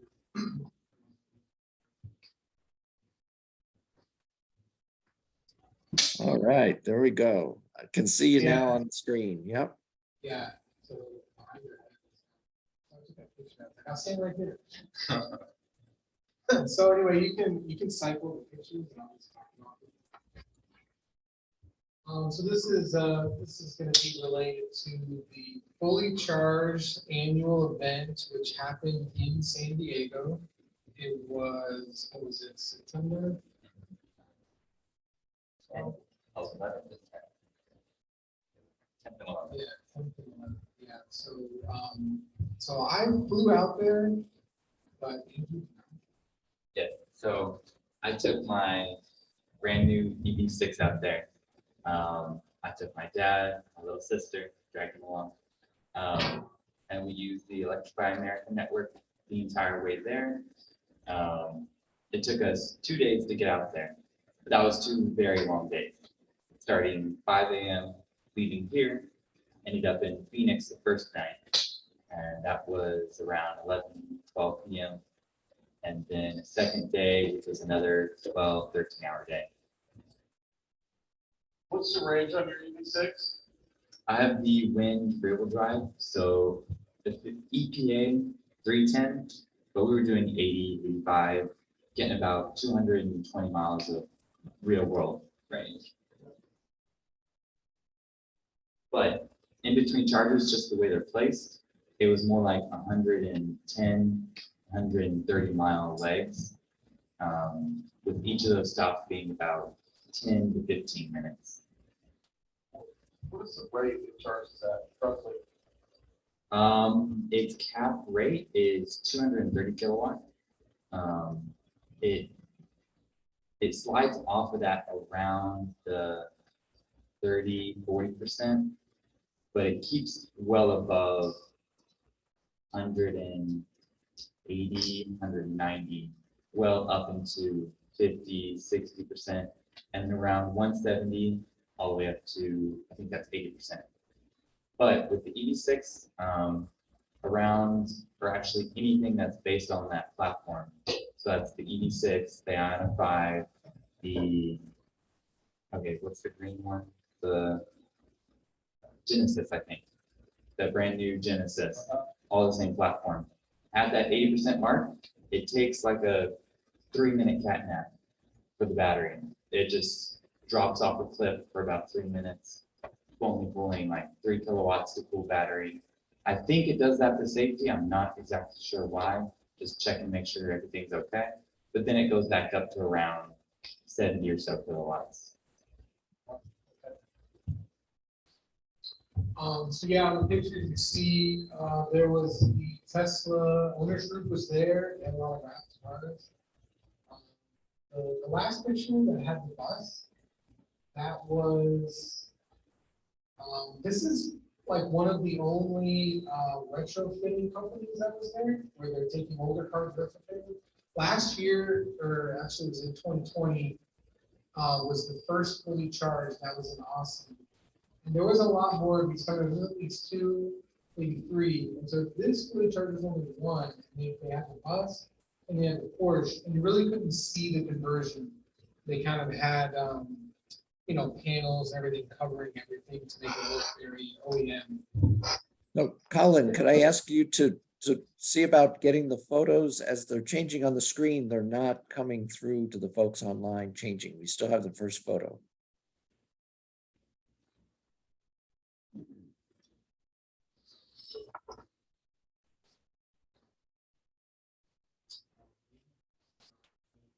Yeah, doing maybe a restart of the sharing or something.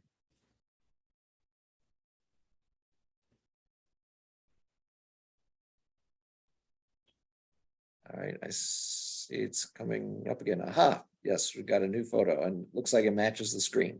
Okay, good. Either Tesla's on the screen. Yes, we can see him changing on the screens now online. Thank you. Okay. Yeah, I wish I knew what that car was. Yeah, that's the That's the Genesis. Yep. Yeah, I didn't get to spend a lot of time in that car. G60.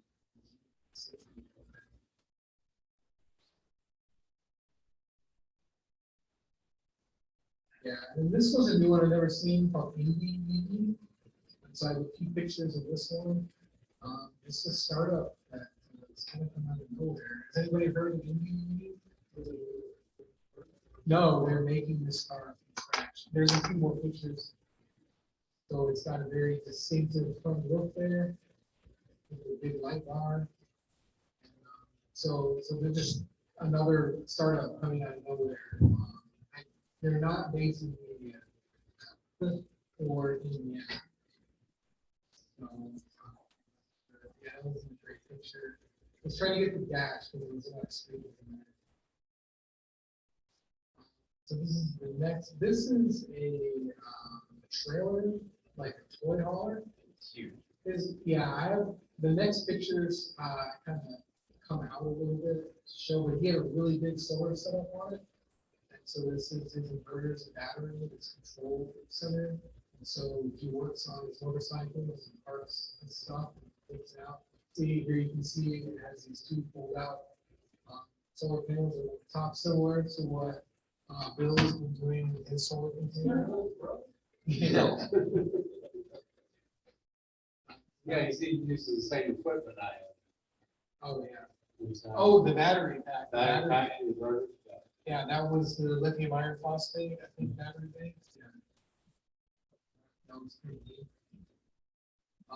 And then this was, yeah, what I should have taken a picture of the program, but there was 20, at least 20 or 30 presentations a day. This was the Thursdays. We were talking about the Cybertruck, what we thought was coming, how it's still coming. Yeah. Cool. And the Lightning versus the Cybertruck, which one they were more excited about? Yes. And how to Lightning there, so there's a lot of discussion about that. This is another one that we watched. Oh, there was a lot of people there that were kind of like YouTube influencers. So there was a few there. There was the lady that was real. She was one of the main salesmen for the EV1. She was on that panel. So she's still very much into EV advocacy. Some other people I didn't know. You know the next slide. I think it's yeah, where I blew up on their names. So you can see like Misco Electric, she has a YouTube channel where she reviews and talks about electric vehicles. And I think Chelsea, she's the EV1 salesman. She was one of the original salesmen. And so there's a lady I haven't heard of. It was pretty fun discussion. And here's the Lightning. So they have the Lightning. This is actually one of the ladies that wasn't on that last slide, but one of the influencers. This is her car, and she drove it down from a northern state. So she It's Nikki Gordon Bluefield from Transported Ball. Transporting ball. Wow, good memory. I think she was from somewhere near Seattle, Okay. in that general area. Okay. Yeah, and Robert Powell showed up to the show that we had the other weekend. Over in Bel Air, the National Guard Electric Show. Robert Powell is, of course, bought a Rivian, and he told me his wife has a Lightning. So they traded in her F-150 for a Lightning. So now he has a Rivian, she has a Lightning. Oh, that's perfect. He likes to spend money, just so you guys know. My wife, just still an F-150. It is big in person. And I don't know if you've you've seen on YouTube, Sandy Monroe's currently doing the review teardown. So he's looking at underbody, they're reviewing it, they're going over it. It's going to be pretty interesting. He's they're only on like the first or second video of that. So there weren't very many conversions, but this is a conversion. So this is kind of where you. Yay. Yeah, I know, like one. But it was really shoved in the corner. Yeah, it was totally in the corner, next to their. Is that the front? That's gotta be the front. This is the front. Yeah, you go to the next picture. I think I have some better pictures. So this is like a front, actually. That plastic bin in the middle. He just has junk in there, like the Windex bottle and stuff. The DC converter is not part of the conversion. It's just sitting in that bin. So that's his front. And then he has over there on the left, he has a Tesla charger, and then on the right, that's a DC-DC converter. So there's no batteries or motor in the unit. So where is that stuff? In between rails, motor from 5S. It's a Tesla, right? There you go. Yeah. There's the numbers. Anyway, but this is a 71 or 72 Toyota Hilux. So it is up on big tires. Probably because of more clearance for its drive axle in the back and stuff. But, yeah, it was great looking conversion. This guy works for EVA, so he works for EVA, the biggest conversion shop in the United States. So this was kind of EVA area. There was just a few things there. I took a bunch of pictures. Is that a Corvette? Is that an electric Corvette? Old vet? Yeah, I probably took one. He was interested in the I truck. was more interested in the truck. But so he has a tablet here, helping monitor this control system for the electric. But I took a bunch of pictures so you can kind of relate. This is the information plate on it is a BMW i3 charger pack battery, Model S small drive unit, and then of course we already saw the charger. What controller did you use for the? It's EV controls, the one that EV West sells it. But see, so he's put the motor in the back, and it has the Dion axle. So they did a whole bunch of axle engineering. And I have more pictures after this where I really wanted to document what he had done with the axle to get it back there. But yeah, it's a little low, driving's a little low, but it keeps the whole drive unit, so it makes a lot of sense to do that. And then the battery pack is up underneath the frame rails, and he didn't have to disassemble the battery pack at all. So it's still in its original case. It fits in between the frame rails, so the battery is only like 40 inches or so at its width, so it's able to fit. This is Aptera. Aptera had their the third prototype, they're calling it data. There, Aptera. This booth was like packed The entire time it was mobbed. One time when I was walking through here, I saw Sandy Monroe standing there with all these people up there. I was glad to take a picture of him, but this wasn't good. So yeah, so this was the line that wrapped around to sit in, and wrapped all the way around. This is the canoe. I don't know if y'all have heard of this, but it's kind of an interesting vehicle. And their idea was this chassis where you can take different bodies and put it on there. There's a few more pictures that kind of show what you're looking at. So this is the back. The back and the front is very similar, very flat. And Walmart actually has 2,500 of these on order for delivery vans. Wow. So yeah, jumbled up the pictures a little bit.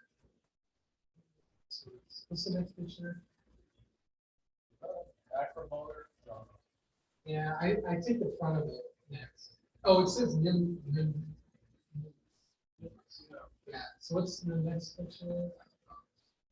I got all jumbled here. I just took a bunch of random pictures. This is EV West. One of their main speed cars. So you can see that's a big Tesla Model S driving it in the back there. I'm not sure what the cylinders are, because this wasn't even the US. There's like some cylinders in the back behind the unit. Oil.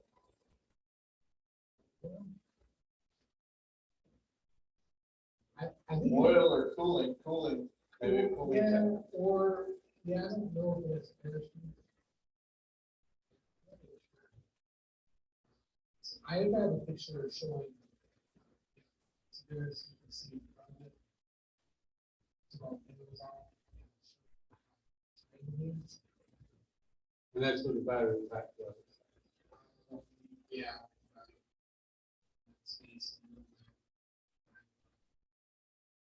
Have they run this car yet? I don't know, this wasn't even in their booth, it was like on the other side of the show. So they weren't around to talk about it, they didn't have any plates talking about it. But I know they've been really big in the land speed, they have multiple land speed cars, they built some for some people recently. So this is one of their. The rear light bulb looks like there's, I'm not sure about the back. Yeah, I don't quite know what was going on here. Didn't really have anybody around No. talk about it. Yeah, it's some homemade, like a homemade two-wheeler, and the next slide, I think I showed. If you've ever ridden a tricycle, you know that one wheel in the front and two in the back is not the most stable for turning corners. Yeah. You go to the next one. Reliant on. Yeah, so they had this guy, I'm not sure if it was a chassis, where you build on top of the bus chassis, or you cut down the chassis and put some stuff on it. Like art. It looks really homemade. It really did.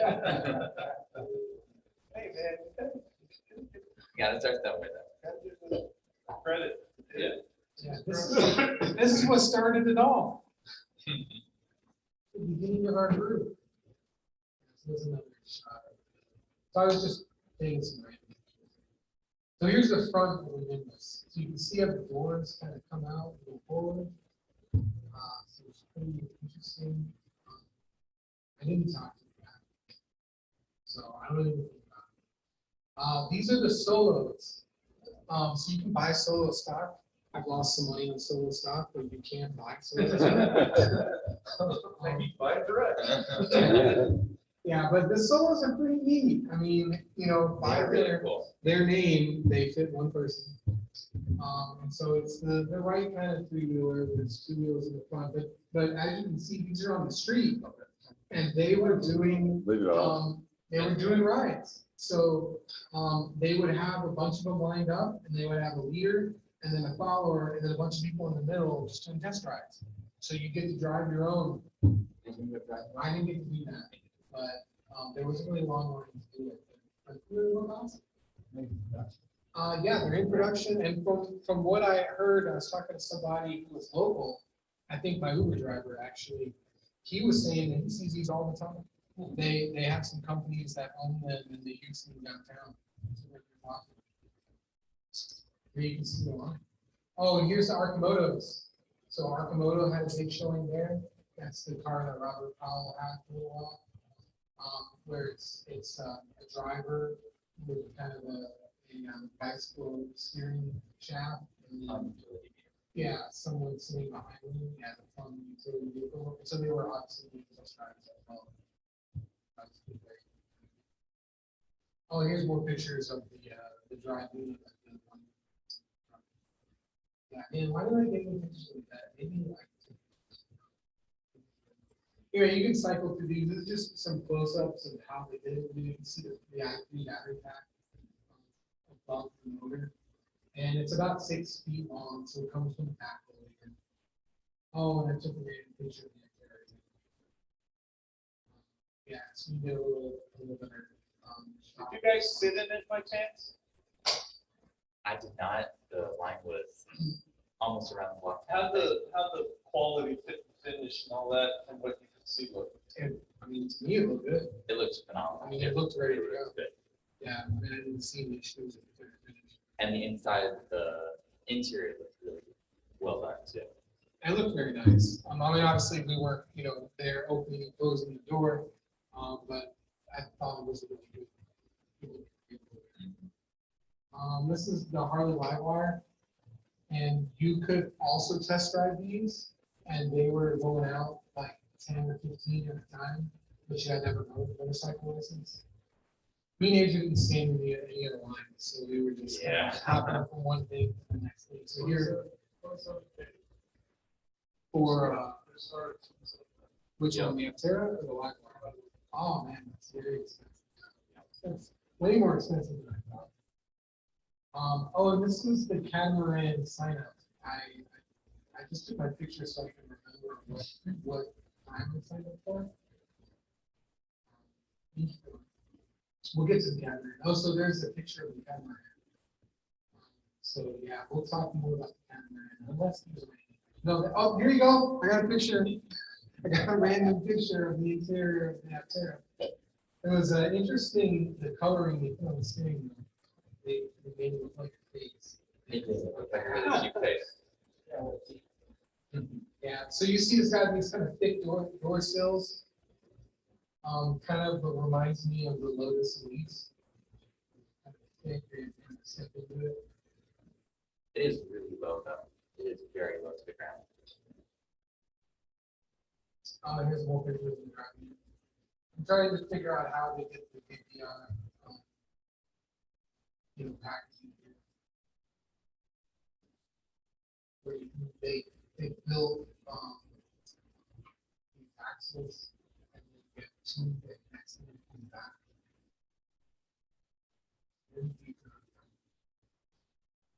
There's a tube that connects them.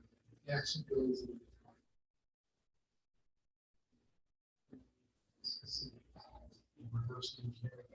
That's right.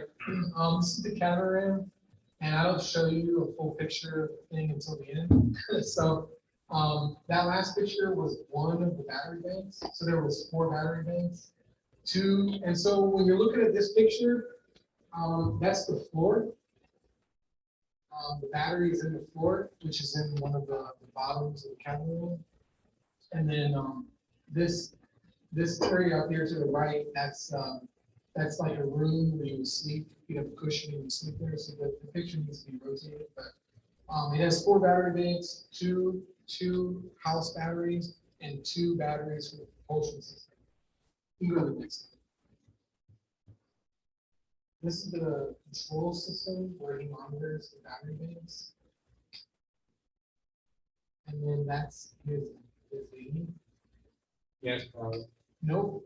Nope. So this thing is that the thing on the back is the battery, and it just unhooks. So that's why that wire's connecting on the top, is because you just unhook that wire and then you pull off that whole top section that says propulsion, and that whole thing is the battery. And so we said that it'll run for a really long time. And then here's the panels. He has on the top of the camera. But he was taking people out all day. We were out for an hour cruise around San Diego Bay on all electric power. So he still has the 2 original diesel motors, but he also has 2 electric motors. He can run it on only electric power. He also has a really big alternator on one of the diesel engines, so he can start an engine to charge a battery bank if he wants. And then he also, it's a sailboat. So if he puts the sail up and he is traveling faster than he wants to travel, then he can flip the props around and run them in regen to charge the battery. Oh, wow. So this is the picture of the catamaran. And so we were out there for an hour, and he did like over 5 cruises a day. And he didn't do any charging during the day. It was just all solar panel charging. And we run around the day in all electric power. I don't know, 3 knots or something. Not terribly fast, but fast enough. 3 to 5 knots. 5 knots. Fisker was there. Yeah, there was a Fisker that was inside. This is when the show was starting to shut down after, because I was on one of the last There was one more, it was like a night camera thing. So I was on like the 4 to 5 o'clock one. So by 5 o'clock, the show was done. This was Sunday. So I saw the Fisker test. This is a Fisker Ocean. Oh, and then we went to the beach. And that's the sunset. And then that's the same castle on the beach. That's it. Nice. Thank you. Very good. We appreciate it, guys. Thanks for the Yeah. presentation, Greg. Yeah, that was fantastic. It looks like you had fun out there. You're making Yep, us all fully fun. charged. Yeah. Well, good, good. All right. Thanks, guys. And Bill, you said you wanted to present some of the stuff you've got going on, right? And I think Professor Davis had a question about the right to repair stuff, unless you guys already got to that. Colin, Oh, sorry. Yeah. Professor Davis, I see you in the chat. You won't Yeah, get this far, I'm afraid, but. Yeah, I think one of the interesting moments that we're in, you got industries competing for our pocketbooks as we make this EV conversion. And we're all naturally attracted to the new and shiny industrial sleek products. But as part of kind of the revolution that EV promises, there are a lot of vehicles that are going to end up on the road as these new EVs get bought and people sell their old gas engines.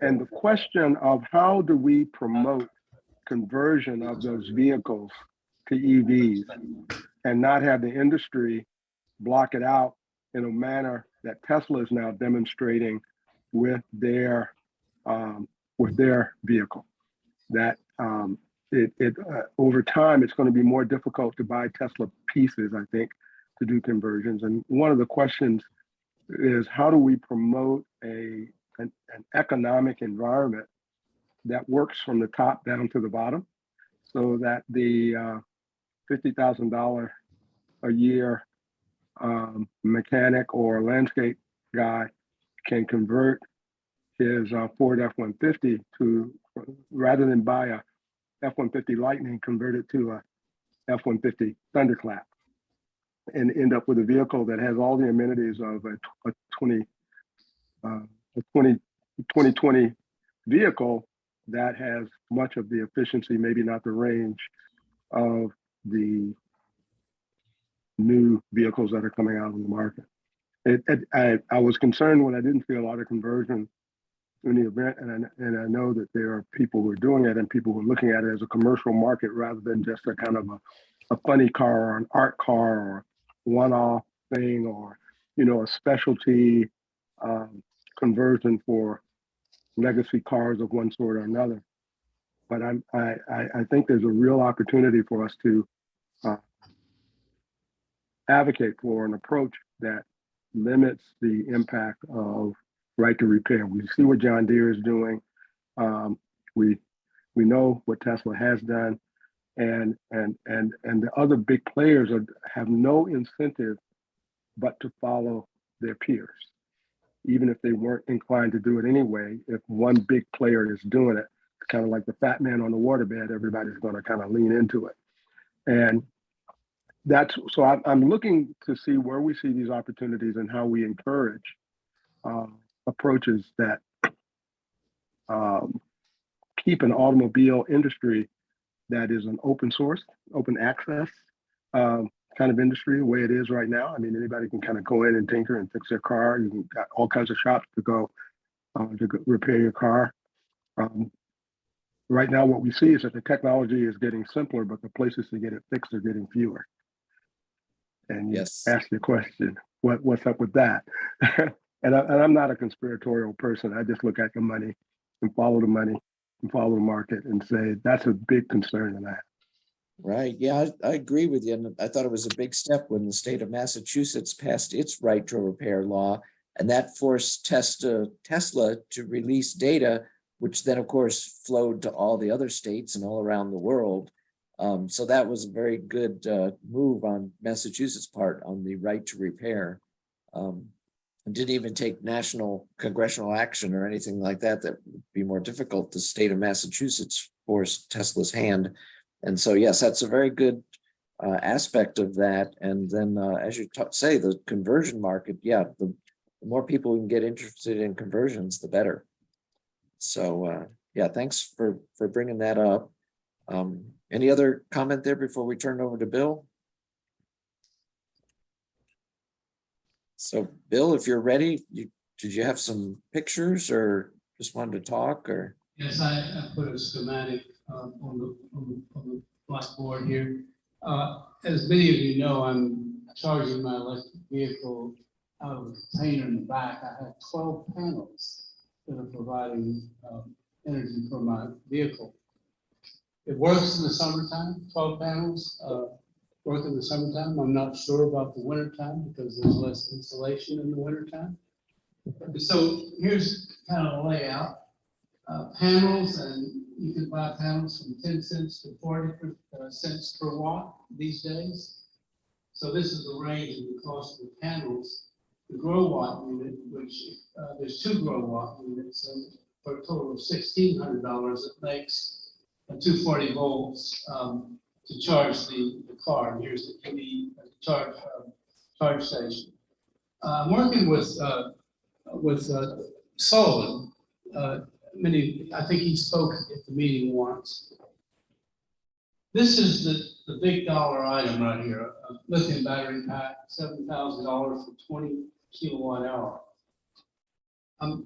What I would like to do is he is developing an EVSE that monitors the current coming out of the battery and modulates the amount that goes into the car to where it can only be solar, hence going to a much less expensive battery. I need 48 volts, but I don't need 20 kilowatt hours if I charge in the daytime, which is not such a good idea because most people charge at night.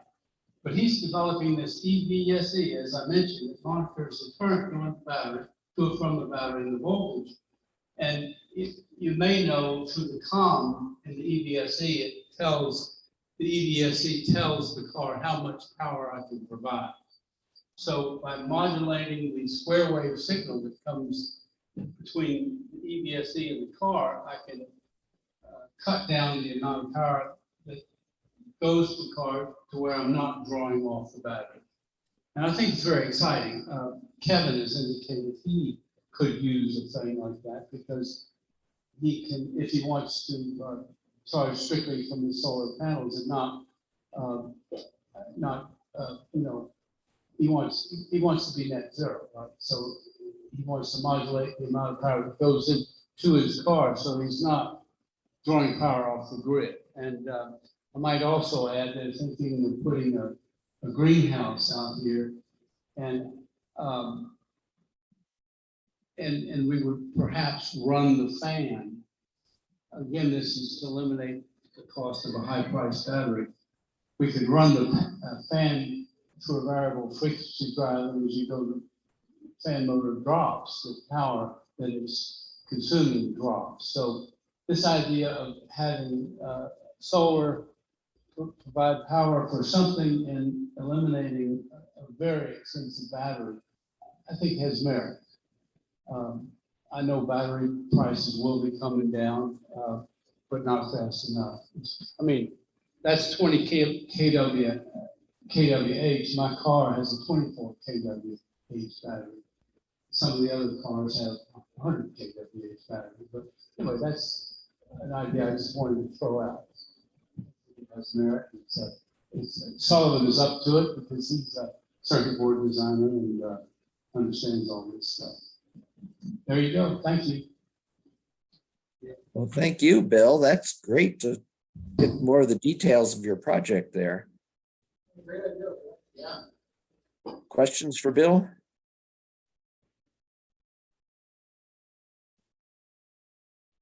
And you've got this all set up right behind the building there at TXRX, right?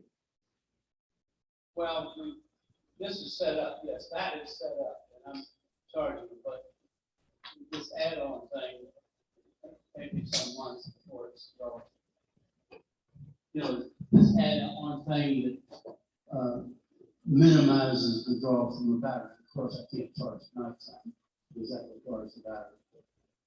You know, it's just an economic thing. The same cost of these batteries is something you have to deal with one way or the other. I'll tell you, the reference to me being interested in this is anything that works towards improving vehicle to load, which includes grid, home, and variable draw by the vehicle, both directions, is beneficial to use. So Mark is using the J1772 protocol and has looked at the Chattanooga protocol, or he looked at the CCS protocol, which is finished. But what I'm doing, so many of you know that the net metering plants are all now capped to consumption. And what that does is it caps a tremendous amount of your solar production. And then you're because you're capped out, your eventual consumption charges at night are higher. So my electric bill went from basically getting a credit to a significant, to being a consumer of electricity. And many of you know that electric rates have gone up 60%. They were 9 cents a kilowatt hour. Now the average plan is 15.5 cents a kilowatt hour. So I was looking at last month renewing my electricity plan, and Fred Anders, you know, he does an analysis and it recommended some net metering plans that were going to be 12-month at a minimum contracts. Well, I decided to do something different, which was, and I will say under net metering, I would charge the vehicles at night because I had a lot of excess credits. I charge the vehicles helping the grid, right? Put load on the grid at night when there's excess renewables. Well, I found a 3-month fixed non-net metering plan. So what does that mean? That means that now I'm buying every electron off the grid. So how can I minimize that? Well, I have solar. It produces, 40, let's see, what does it do? 50 kilowatt hours a day. And so now I'm charging my electric vehicles during the day hidden under the solar. So I'm actually still pulling 7.5 kilowatts for the car, but the grid is not seeing any of that. And what I do is I start up in the morning, and it's like, fortunately, Deirdre, my wife, is a data nerd, so she's into it. We have this product called Sense, where you can monitor the loads on your house.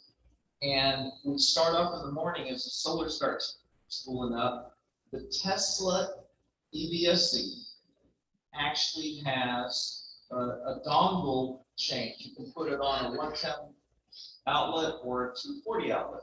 So I start off in the morning on a 110 outlet, throttle the car back 5 amps, so it only draws about 700 watts. And I slowly will throttle the car up to 1400 watts, which is the maximum for the 120 volt, and then go out there, plug it into the 240 volt, and go all the way up to 7.5 kilowatts. So we're doing this manually and just playing with it, and we've actually, I just got my next bill. We went from a $180 bill to a $60 bill by doing this. Now, it's a whole bunch of work, right? If you had an EVSE that automatically did this for you, it would be very beneficial for this application. Now, I would like to say that I would much more prefer to charge my electric vehicle at night because I'm helping put a load on the grid during excess renewable production. And so we really need to do that. It's unfortunate that after the freeze and we've lost, I was telling Bill this, I don't know if y'all noticed, we went from 250 retail electricity providers in the Houston market to 150 providers. We've lost 40% of the providers. The smaller supply of plans is part of the reason we've got higher prices. They've also mandated winterization by the producers. I don't understand everything, but we're seeing a much higher prices in Austin and San Antonio, which are the no competitive markets, much lower for the electricity than we're seeing in Houston, which is backwards. It used to be that we had lower. So unfortunately, we're in this time period where by them capping the solar plans and having EV drivers, are kind of driving the consumer to say, you know what, I'm going to charge during the day and hide my consumption with my solar. It's not the best thing. I'm just doing a test for 3 months and then I'll switch to that meter. But that's an example of where a variable EVSE that is watching the solar system can actually give you more options. It gives you as a consumer more options, but it also allows what I initially stated, which was a communication network for the grid that benefits all generation and load, and electricity reserve markets. These cars are valuable in that they store a lot of electricity, and that can be used in the marketplace. And we'll get there. Well, thanks a lot there, Kevin. That's great. Hopefully in January, I will be able to get a speaker from Octopus Energy. And I hadn't heard that all the different plans had caps now, but even with a cap, whether you could just zero out your bill or not, I don't know. But I'm going to work on getting a speaker from Octopus Energy, also called Octo Energy, in January. Dave, that's real good. I have one comment. If you stayed with Green Mountain originally, you still have that same plan. But the original Green Mountain are the only ones that are not capped. I unfortunately left Green Mountain because I was playing around, and so I'm not in that place. And we have another question or comment. Yeah. Hey, is there anything? This was actually something that I brought up in the last meeting because of the same situation where I've kind of gotten in the habit of going home for lunch and plugging in with the sun that's at its maximum, because otherwise I'm paying a transmission fee every time I buy distribution fee.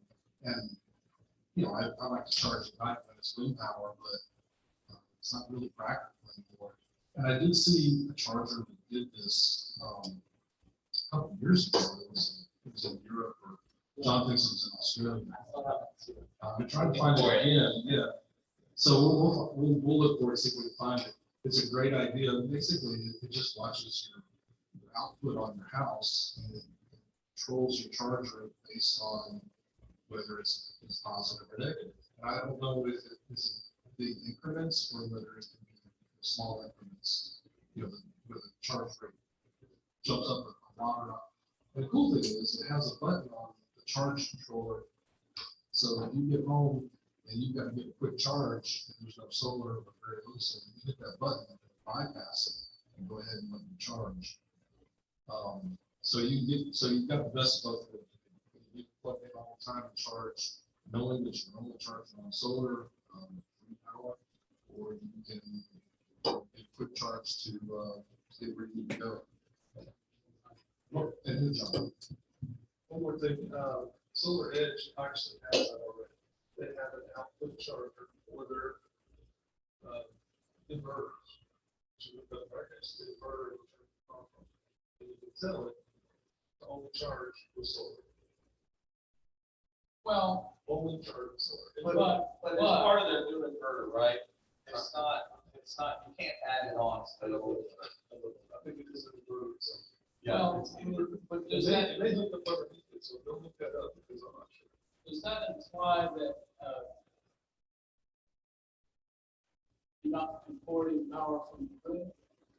When you say it's only charging? You can tell it to charge one control or something. Solar Edge has that. And then I think it's Australia that has this other one. That was years ago. So somebody else has got these machines.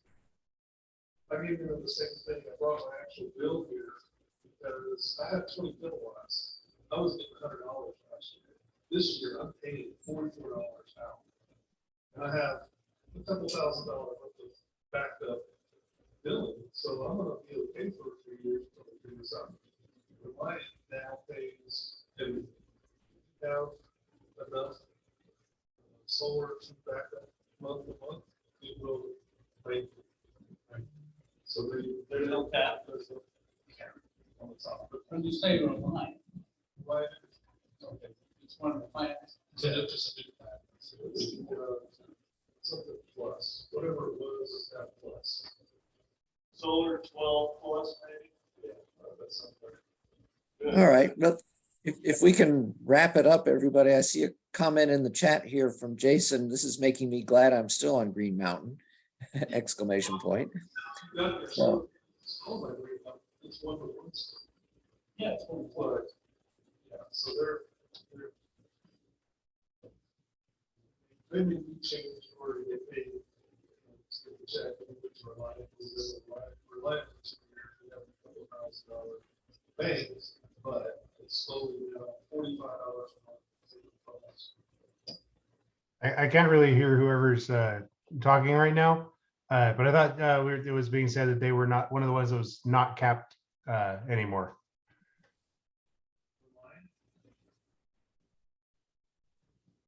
Can't hear. Oh, sorry. Reliant Energy is the one. Okay. all right, well, we'll close things off with that for today's meeting. Everybody in the room there, of course, you can keep talking, and like to see everybody back again in November. And then we have our social in December, and then we'll pick up again at TXRX in January. So I think we had a lot of great info from Trae this evening, and it was great that you guys that traveled out to California could tell us what was going on. Professor Davis, did you have a last comment that you wanted to? Well, I'm just really excited to hear the conversations, and just the couple of conversations that just kind of sent firecrackers off in my head in thinking about how those who are actively engaged in managing their energy consumption have information that would be useful for communities in general to collectively be able to take that knowledge and actively manage their costs. And I'm not saying that this organization should do that. I just like the fact that a bunch of people there and talk about something they have a passion about. But I think there are those of us who kind of come in and listen and are inspired by the fact that that personal creativity can be translated to community good. Absolutely, yeah. Well said. All right, well, thanks, everybody, and we will see you next time. We'll stop the recording here.